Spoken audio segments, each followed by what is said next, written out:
Hola, estamos acá con más un episodio de Tal Como Tu Casa, hoy con una presencia muy especial, aquí Simone Bogado, del escritorio de la oficina Hogar, Casa y Construcción. Muy bienvenida, Simone, y muchas gracias por estar acá con nosotros en Tal Como Tu Casa. Gracias a ustedes por la invitación, a Vanessa principalmente, que entró en contacto conmigo. Es un placer estar aquí y aportar con algo. Para nosotros es mucho más especial porque nosotros cuando te fuimos a visitar el escritorio vimos lo especial que eres tú, la persona que hay atrás de esa Simone, porque yo te veía por redes sociales, ¿cierto? Y yo veía tus videos súper espontáneos, tipo más naturalmente, ¿no? Sí. Y eso me llamó muchísimo la atención, esa naturalidad con la que tú hablas, la naturalidad con la que dices las cosas. Entonces yo dije, no, esa arquitecta, ella tiene que conocernos. Gracias, Vanessa, gracias. Y bueno, Vanessa, por favor, a presentar a vos también acá. Bueno, yo soy Vanessa, yo soy aquí del grupo, soy arquitecta. Nosotros trabajamos todos aquí en la parte comercial, pero este proyecto estamos trayendo profesionales para que los clientes, las personas vean qué hay detrás de ese profesional, humanizar más los profesionales, porque nosotros vemos que digamos, la arquitectura, la construcción está haciendo solo como si fuera un número, pero muchas veces los clientes o otros profesionales no ven qué hay atrás de esas personas, qué hay de esa trayectoria, ¿no? Experiencias, y eso es lo que nosotros estamos intentando traer aquí en ese podcast. Simone, entonces empecemos con cómo vos empezó acá en Paraguay, ¿verdad? Hace 13 años que está acá en el mercado, 13 ¿verdad? años ya. O sea, yo soy de Paraguay, vine de una ciudad chiquita que es Santa Rosa del Mondaú. De Santa Rosa nosotros nos mudábamos con mi familia a Santa Rita y de ahí yo fui a estudiar en Asunción. Entonces ahí empieza mi trayectoria porque yo desde chiquita quería ser arquitecta. Yo no sabía qué era la arquitectura, sí, pero desde chiquita yo me puse en la cabeza que iba a ser arquitecta.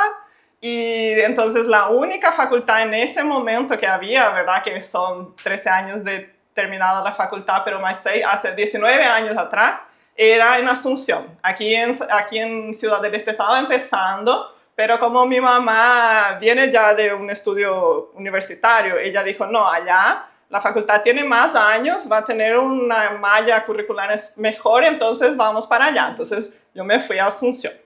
¿Y cómo que se quedó este inicio ahí? ¿Vos trabajaste por el mercado de Asunción primero, después, o ya derecho ahí en Santa Rita? No, porque a mí no me gustaba vivir en Asunción, porque como yo vengo de una ciudad donde todo el mundo se conoce, que es Santa Rosa, allí es como una grande familia, todo el mundo se conoce, todo el mundo creció juntos, porque es una ciudad también joven. Sí. Y entonces salir en Santa Rita, que también la gente se conoce, o sea, que vos te vas y alguien te pregunta, ¿vos es filho de quién? ¿Entendés? Entonces, ir a Asunción para mí fue muy difícil porque era una ciudad grande, donde yo en Santa Rita puedo caminar tranquila en la calle sin ningún problema. Me voy a Asunción, que tengo que andar en ómnibus, que no conocía, tengo que tener cuidados de seguridad que no hacía falta en mi ciudad. Entonces yo me puse en la cabeza que iba a terminar mi facultad en 6 años y en 6 años iba a volver. Entonces yo terminé en 6 años y 6 años volví a Santa Rita. Lo que pasa es que yo tengo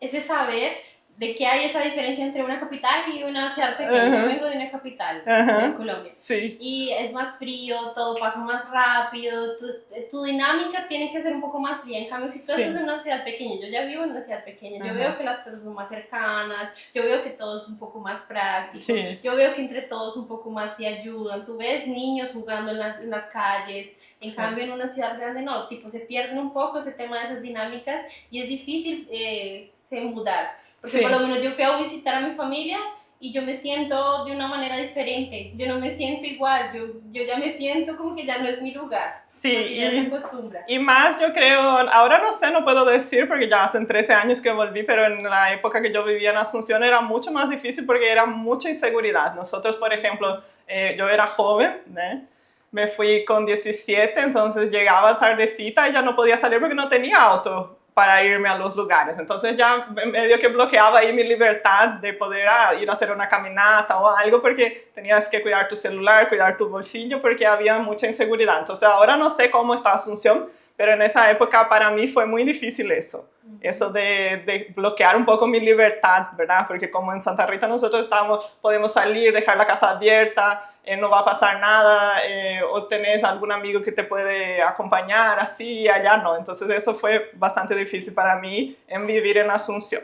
Es como una cultura diferente, ¿verdad? Sí, pero yo creo que más se da por la inseguridad de la ciudad, sí, porque como después yo me fui a hacer un máster en Madrid y ahí la ciudad es súper segura y ahí vos podés caminar por la calle, salir de noche, por más que no tenías autos, porque yo tampoco tenía auto en Madrid, entonces yo creo que la inseguridad de Asunción es lo que bloquea esa vida de ciudad en sí.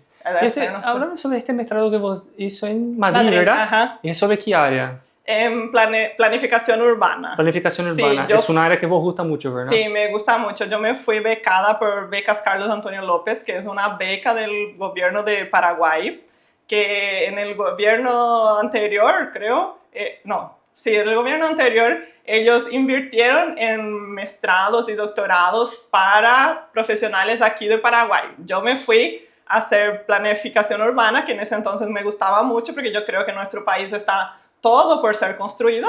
Tenemos una pantalla en blanco aquí. Entonces yo hice ese mestrado pensando que volvería y aportaría en algo, pero pasaron cosas y tuve que dedicarme exclusivamente a la arquitectura residencial en sí, pero tengo el mestrado de planificación urbana. ¿Y allí cómo fue todo ese comienzo, ese proceso después de te formar?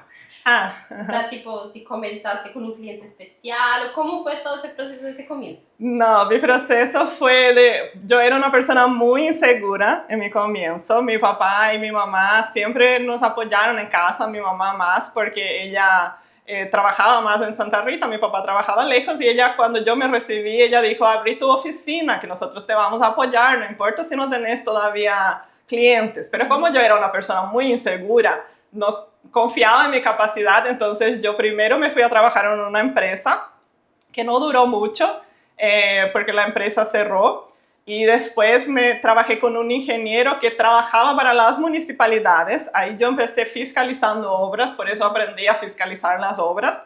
Y después yo trabajé un tiempo yo con las municipalidades, ya me independicé, pero trabajaba en las municipalidades y ahí hacía uno que otros proyectos.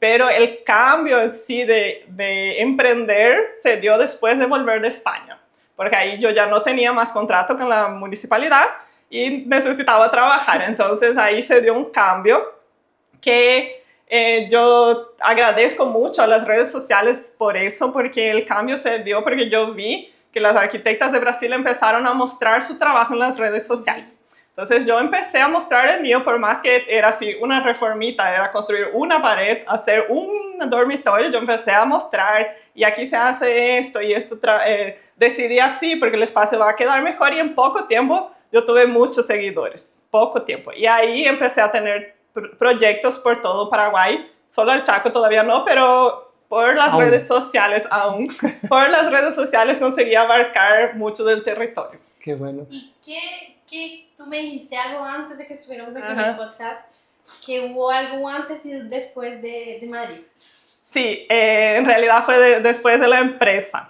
Yo volví de Madrid. Ahí tenemos una historia muy importante, Ahí ¿verdad? tenemos una historia muy importante, que eso le va a servir a todos los arquitectos que nos estén viendo, porque eso fue un antes y después de mi oficina como empresa.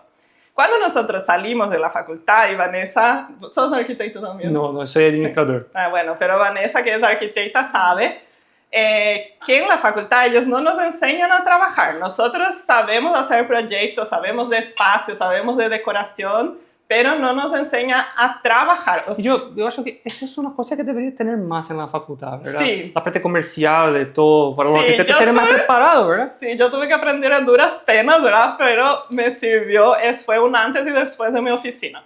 Antes, cuando yo volví de Madrid, que ya empecé a tener así un boom, porque por las redes empecé a tener muchos clientes, yo no sabía trabajar. Y yo vivía para mi vida, porque yo soy una persona que le gusta la libertad, entonces yo digo que uno va adulteciendo, ¿verdad? Y cuando yo era joven, a mí me gustaba la libertad geográfica, a mí me gustaba viajar, y yo vivía para eso, trabajaba, viajaba, ¿verdad? Y no estaba ganando el dinero que yo quería, porque yo no sabía cobrar mi trabajo, ¿entendés? Y entonces yo dije, bueno, de la arquitectura nunca voy a tener dinero, entonces voy a abrir otra empresa. Esa era mi mente en la época. Voy a abrir una empresa de material de construcción porque, bueno, yo trabajo en arquitectura, voy a abrir la empresa de material de construcción y voy a vender los dos y vai dar bom, ¿no? Bueno, empecé a abrir la empresa.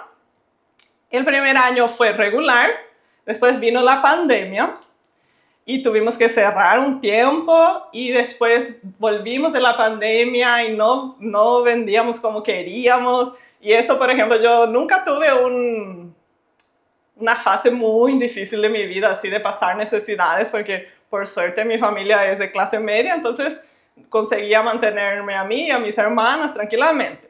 Pero en esa época de la material de construcción, yo agarraba todo el dinero que me entraba de arquitectura y metía en la empresa porque no estaba consiguiendo ni pagar los costos básicos. Y después de la pandemia los precios altísimos, ¿verdad? Sí, y fue una bola de nieve, ¿verdad? Que obviamente yo tengo la suerte de tener a mi familia con que contar, pero fue una bola de nieve que ellos ni saben, pero en un momento sí, yo no tenía para comprar cosas para casa, mi heladera estaba vacía hasta que yo dije, no, basta, yo no necesito pasar por eso y voy a cerrar esto, ¿verdad? Y me quedé endeudada, tuve ayuda de mi familia para poder empezar a pagar las deudas y tal, pero yo no me victimizo en eso.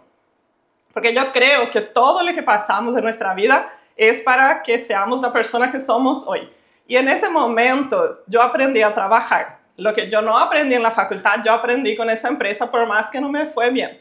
Hoy, por ejemplo, yo tengo, conmigo somos 6 en mi oficina, un equipo. Sí. Yo tengo los costos manejados, tengo flujo de caja que no sabía cómo se hacía antes de tener la empresa. No sabía cómo pagar a los funcionarios para que tengan una idea. Yo siempre tenía pasantes, ¿verdad? Y le pagaba una miseria para que ellos sean mi pasante, porque como yo tenía esa visibilidad de redes sociales, yo tenía mis pasantes, le pagaba ahí para que trabajen conmigo, pero llegaba un momento que ya no podía pagar mis pasantes y tenía que mandar. Entonces mi oficina no crecía, ¿entendés?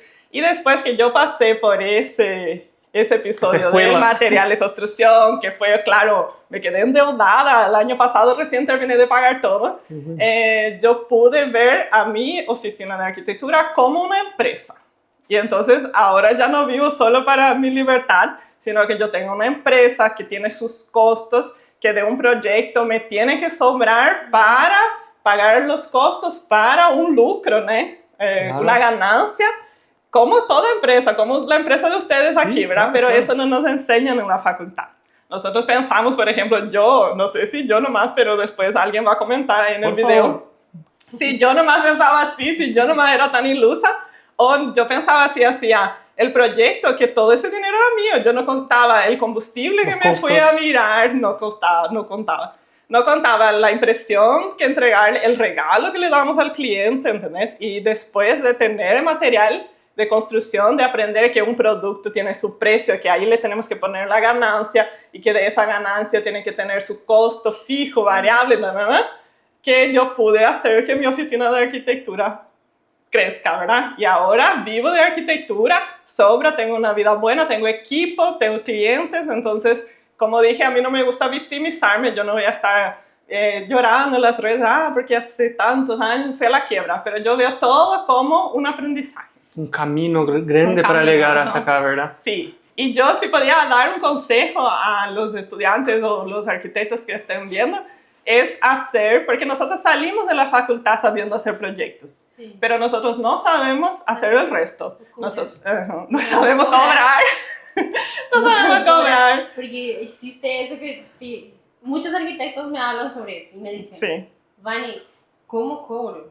O sí, ¿cómo yo le hago entender al cliente que tengo un valor? Porque cuando ellos comienzan, ellos tienen ese miedo del cliente, ay, no te voy a pagar eso, te pago tanto. Y por el hecho de querer ese proyecto, y como estoy comenzando, lo acepto. Sí. Pero yo siento que cada uno tiene un conocimiento, tuvo una facultad, tiene una experiencia, y tiene que tener ese valor y empezar a educar a los clientes, empezar a educar a las personas. Sí. Porque no es simplemente porque el cliente no le da el valor que se merece, él tiene el derecho de poner el valor en tu trabajo. Sí. Entonces es algo que yo siento que siempre le digo a los arquitectos cuando comentan conmigo, date tu valor. El día que vos te des tu valor, vas a ver cómo las personas te van a comenzar a ver de otra manera y a valorizarte lo que tú estás haciendo. Sí, y ahí podemos hablar de otro punto que también fue un cambio en mi carrera, es cuando yo empecé a invertir en autoconocimiento, en cuidados psicológicos, de ir a psicóloga, que eso no se habla. Yo siempre que hablo eso en mis redes, alguien me escribe, siempre. Porque ¿cómo nosotros vamos a enfrentar? Porque así parece que yo hablando así parece, wow, es muy fácil, pero yo tengo problemas como cualquier otro arquitecto, tengo clientes difíciles como cualquier otro arquitecto, pero sin conocer mis límites, sin poder. Yo siempre tengo una frase que siempre uso, es que yo no puedo ser buena profesional si no soy una buena persona. Sin duda. Porque cuando yo comienzo a tratarme, y nosotros no podemos ser buenas personas sin conocernos y tampoco podemos ser buenas personas sin tratarnos, porque todo el mundo tiene traumas, todo el mundo vino de alguna infancia difícil, entonces nosotros necesitamos ir curando nuestras heridas para que nosotros podamos tener la autoestima, para que podamos tener autoconfianza de portarnos frente a un cliente.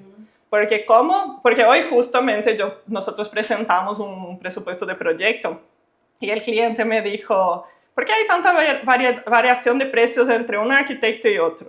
¿Verdad? Y si era Simone de 12 años atrás, decía, ay, yo te voy a hacer por tanto, para querer cerrar, ¿verdad? Y ahí yo le dije, mira, yo no puedo hablar del trabajo de otro arquitecto, yo te puedo decir de mi trabajo, yo aseguro mi trabajo, yo tengo un equipo, nosotros te vamos a dar respaldo, todo. Yo no puedo saber qué otros, en realidad yo ni sé cuánto otros cobran. Yo sé, como dije, que aprendí de la empresa a quitar mis costos y cuánto tengo que cobrar por proyecto para poder tener una ganancia, ¿verdad? Entonces yo no puedo estar comparándome. Y eso también siempre hablo en mis redes, ¿verdad?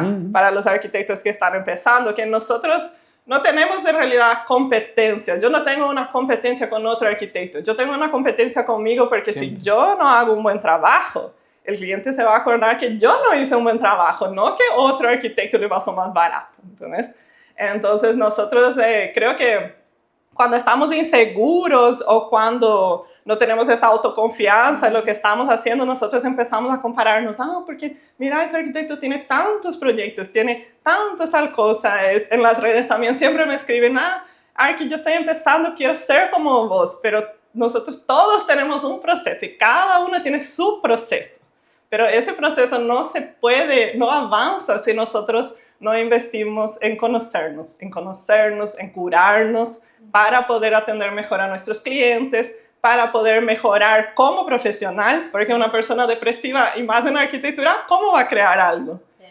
Sí, siempre su imagen, la forma que el cliente está te mirando, si estás depresivo, por más que no hable cómo, pero está... Sí. Va a pasar esto por el cliente. Que trabajan en ventas de energía, ¿verdad? Yo no puedo venir a vender un agua así, mira, ese es el agua, ¿entendés? Yo tengo que poner mi alma ahí. ¿Sí? A veces yo tengo en mi cabeza así, que yo soy una persona muy seria, yo soy una persona muy expresiva, sí. Pero aprendí con ese tema de ventas, bueno, yo estoy con mi cliente, a mí se me tiene que olvidar el mundo. Ahora yo estoy en un mood feliz, un mood donde Vanessa no es Vanessa, ¿sabes? Sí. Entonces ahí aprendí a lidiar eso con los clientes y eso genera que el cliente esté tranquilo, animado en el momento en que tú estás haciendo una reunión, estás buscando algo y vea que tú estás interesado también en acompañar ese proceso, estás interesado, que estás vendiendo y que estás vendiendo de la mejor manera, porque yo digo que todo es disposición. No, yo tengo muchos clientes que me dicen, Vanessa, pero a mí me encanta la manera como ustedes nos atienden, tanto todos en la empresa, no solo tú, todos en la empresa tienen esa misma lenguaje, ¿no? De presentar, de la importancia que tienen con el cliente. Entonces yo digo que eso hace un diferencial muy grande. Sí. Yo una vez, digamos, solo un ejemplo así rápido, una vez cerré un negocio por la manera como nosotros presentamos el proyecto y como nos interesamos por lo que el cliente estuviera feliz. Sí. Solo por eso.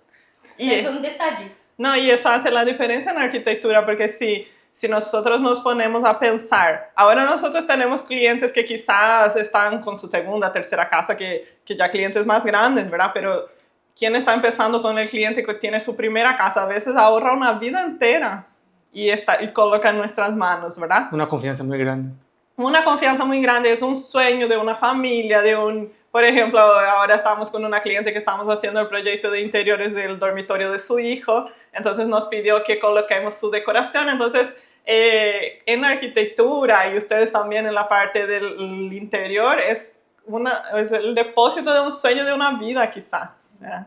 Y nosotros no podemos estar tratando eso como a un proyecto más o pensando solo en nuestra ganancia. Obviamente nosotros vamos a ganar, ¿verdad? Pero tenemos que pensar en el cliente. Tenemos, también yo siempre digo que no podemos estar copiando Pinterest si yo no sé cómo es la vida del cliente, cómo es el estilo de vida. Su necesidad, ¿verdad? Sí, sí. Aquí, volviendo un poco sobre lo que nosotros estábamos conversando, sobre toda esa experiencia, yo me acordé un poco, yo tuve un grupo de arquitectos aquí que me hablaron un poco sobre ti, por eso fue que yo llegué a ti, que ellos me comentaron de una asesoría que tú dabas. Sí. Y me pareció súper especial porque ellas súper elogiaban la manera como tú les explicabas, como que ellas eran recién formadas y tú les abrías la mente y les ayudaba a cómo cobrar un proyecto. Sí, yo tuve un curso que se llamaba Arquicanal. ¿Vos pasaba este curso para las otras arquitectas que están empezando? Que estaban empezando. ¿Y aún hace esto o no? No paré un poco, pero voy a retomar en algún momento. Entonces si vos estás ahí, quedate atento. Sí, yo hacía un curso, pero paré por el momento, pero en algún momento voy a retomar, porque a mí me gusta. Yo enseñaba todo el proceso de mi oficina, porque eso también fue una cosa que aprendí en la empresa, es tener procesos. Entonces, por ejemplo, un cliente llega hoy a mi oficina, el mismo cliente, no importa si es un cliente grande o chico, va a tener el mismo proceso de atención hasta el resultado final. Y eso le enseñaba en el curso, que hagan sus procesos, cómo presentar un presupuesto, porque a veces el cliente no entiende, ¿verdad?, qué incluye nuestro trabajo. Claro. ¿Entendés? Es subjetivo, ¿verdad? Sí. Entonces yo le mostré mi presupuesto, le mostraba cómo presentar, cómo tenían que cobrar, cómo tenían que hacer sus costos fijos, costos variables, Entonces tenía ahí mi arquicanal, tengo mis arquialumnos, hasta hoy son mis arquialumnos, entonces ellos me siguen. Y a veces igual me escriben en el privado, en el Instagram. Yo siempre ayudo cuando algún arquitecto, algún cliente incluso me escribe en el privado y me pregunta cosas. Ayer, por ejemplo, una arquitecta me escribió, me dijo, Arqui, ¿cuánto tiempo pasas en las visitas a obra? Y yo le dije, mira, me olvidé el nombre de la que me escribió, pero mira, yo me voy a obra poco tiempo, pero me voy objetivo, porque ya voy que quiero ver. Entonces eso, por ejemplo, si ellos me escriben, los arquis que me siguen saben, yo siempre respondo. Porque yo, como dije, yo no veo que un otro arqui sea mi competencia. Mi competencia soy yo con el trabajo que entrego.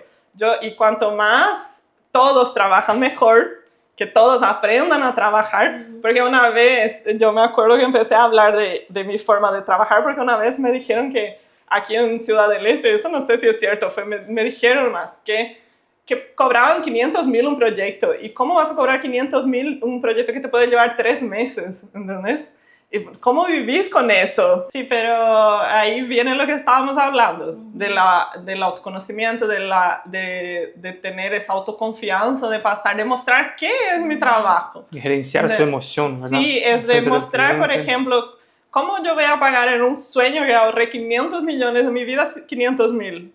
El arquitecto no va a hacer ni con su emoción, no va a hacer con corazón, ni va a pensar. Y dijiste, ¿verdad?, que quieren sobrevivir, pero con 500,000, un proyecto de 3 meses no se sobrevive. Entonces yo dije, bueno, voy a aportar de alguna manera a que todos trabajemos mejor. Y empecé a enseñar ahí, a mostrar, y después dije, bueno, voy a crear un curso, porque con un curso es más fácil, porque hay un paso a paso, ¿no? Entonces creé el curso ahí y tenía mis arquialumnos. Ahora paré, pero en algún momento voy a volver. Y creo que cada mensajito que yo recibía en ese momento, porque era un valor simbólico, yo hice un curso solamente para que realmente tratar de ayudar de alguna manera, pero cada mensajito que recibía ahí de, ay, por suerte tengo el arquicanal, ay, gracias a tu clase yo aprendí a cobrar, eso hacía que valga la pena. No, aquí vos tienes que volver a hacer este trabajo, porque vos no es solo arqui, vos es CEO de su oficina.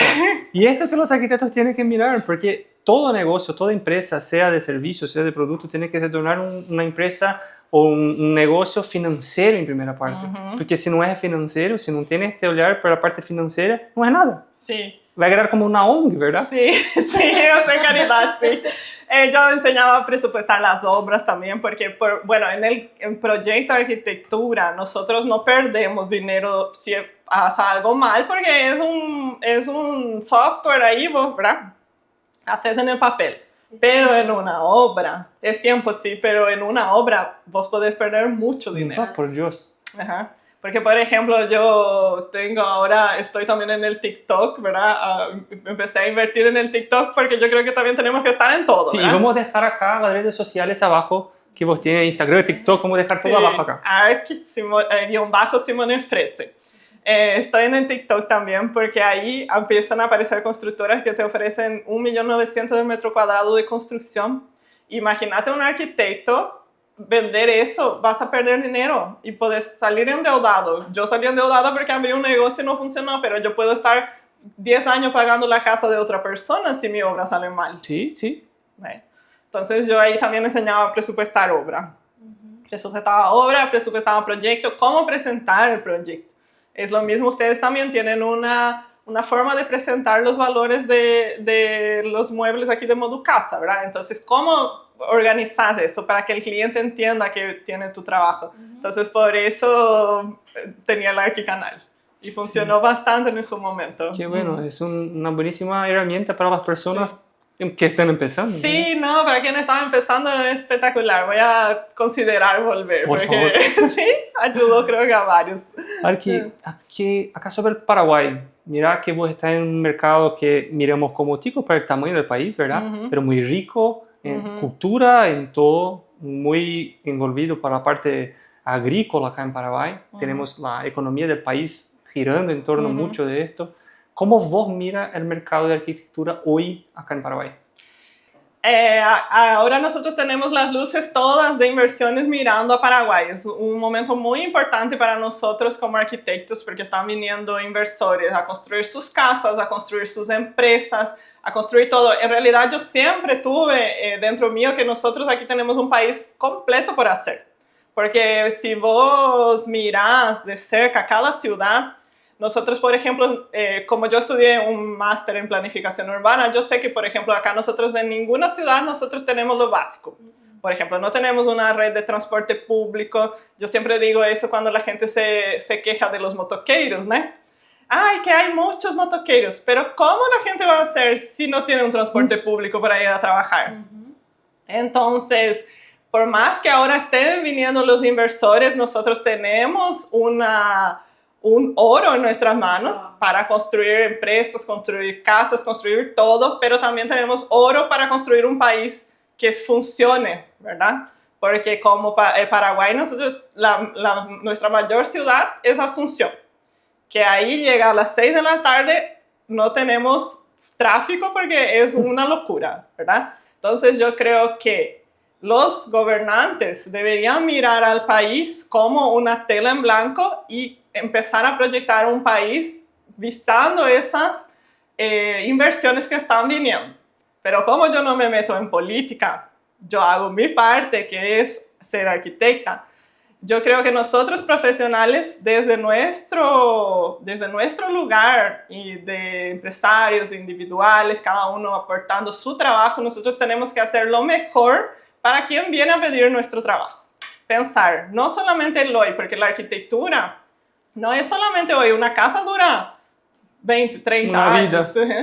Entonces nosotros cuando vamos a proyectar no tenemos que pensar solamente lo ahora, nosotros tenemos que pensar en el futuro de esa familia. Por ejemplo, si tiene hijos, tiene que crecer. Entonces yo, desde mi punto, que es lo que puedo aportar a mi país, es dar de mi trabajo lo mejor.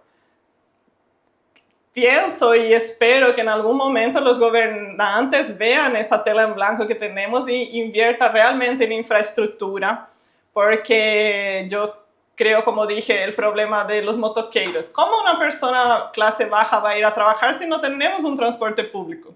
Nosotros en Santa Rita no tenemos saneamiento básico. Ahora están empezando a construir esgoto, ¿verdad? ¿Y cómo nosotros vamos a construir edificios, construir cosas si no tenemos lo básico?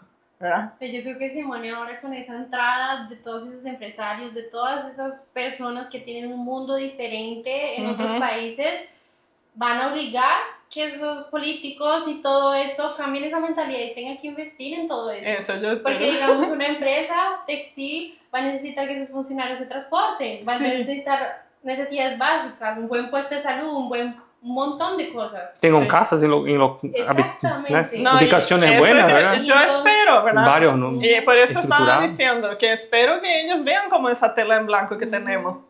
Porque nosotros no podemos mirar solamente nuestro ombligo y decir, bueno, yo estoy trabajando bien, ganando bien, estoy con mi familia tranquila, pero hay mucha gente por detrás que necesita. Sí. Y, por ejemplo, en un tráfico que esté bagunzado, desregulado en la calle, ¿verdad? Digo, vos le atropellás a alguien que está de moto con un niño, ¿entendés? Entonces hay que mirar por lo básico. Claro.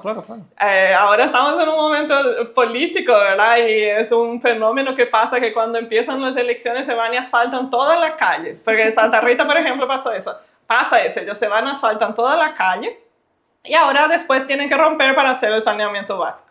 Entonces es una falta, como yo estudié eso, es una falta de planificación. Totalmente. Entonces se debería pensar en lo básico e ir viendo después los detalles. Es que yo creo que tiene que ver mucho con la educación, porque si tú te das cuenta de lo más básico, una escuela de conducción no es exigido. Sí. Por lo menos ayer tuve una experiencia muy extraña.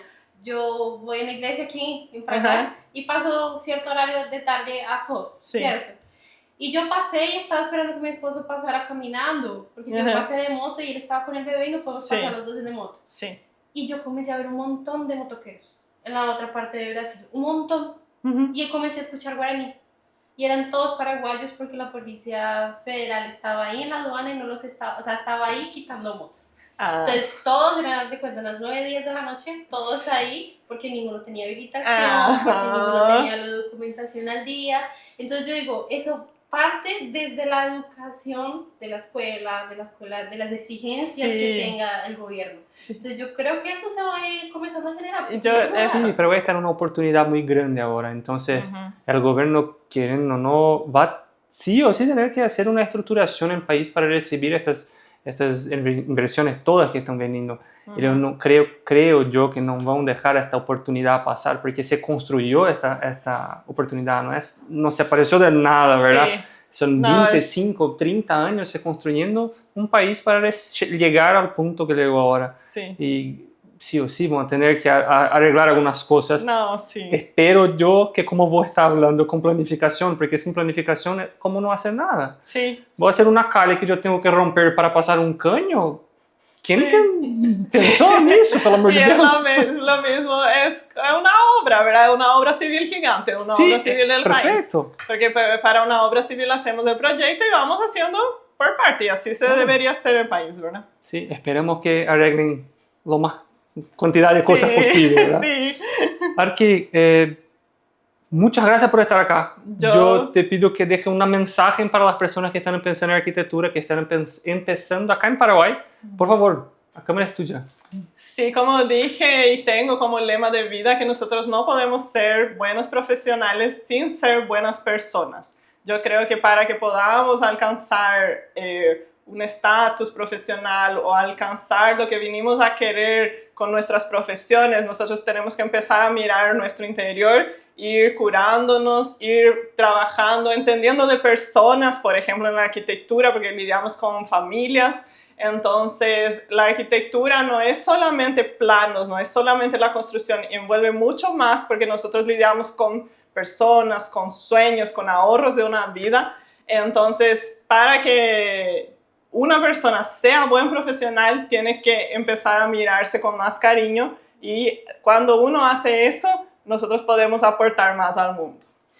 Buenísimo, muchísimas gracias, Arqui. Parabéns por todo que vos haces, por su oficina tan organizada, por el punto que vos llegaste, por la profesional que se muestra, por su trabajo, y que tenga muchísimo suceso por toda su caminada. Gracias a ustedes por la invitación otra vez. Eres una persona muy especial, se siente de verdad que eres, no sé, una persona diferente. Gracias. Y tienes que seguir incentivando eso, seguir pasando para las personas todas esas cosas, tanto para clientes, tanto para esos arquis que se apoyan en ti.